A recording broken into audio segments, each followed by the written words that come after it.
Remue ménage. Remue ménage.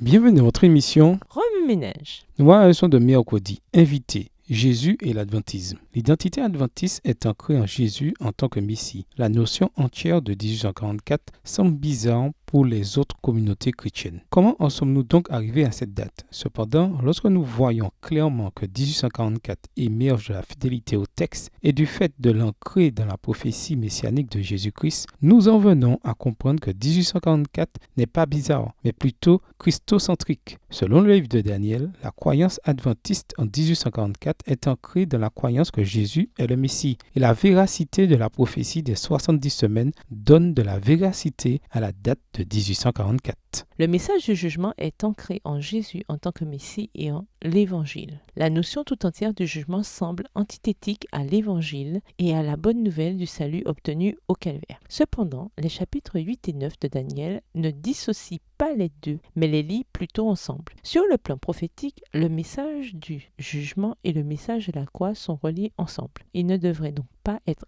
dissociés l'un de l'autre sur le plan théologique. Le lien entre la prophétie des 70 semaines et la prophétie des 2300 jours lie Jésus en tant qu'agneau et Jésus en tant que souverain sacrificateur. Ces deux prophéties chronologiques révèlent Jésus dans le parvis du sanctuaire et implicitement Jésus en tant que souverain sacrificateur dans le lieu saint pendant la période de 31 après Jésus-Christ à 1844 après Jésus-Christ. Et Jésus en tant que souverain sacrificateur dans le lieu très saint à partir de 1844 jusqu'à aujourd'hui. L'établissement de lien entre la prophétie de la 70e semaine et celle des 2300 jours authentifie en outre le sanctuaire en tant que clé herméneutique de la compréhension du plan du salut. Remue ménage. Où voyez-vous Jésus dans Daniel 9, les versets 20 à 27? Que vous dit-il à travers ces textes? En quoi voyez-vous Jésus différemment ou le voyez-vous de nouveau? Comment réagissez-vous en voyant Jésus de cette manière? Au revoir. Et à demain si Dieu veut.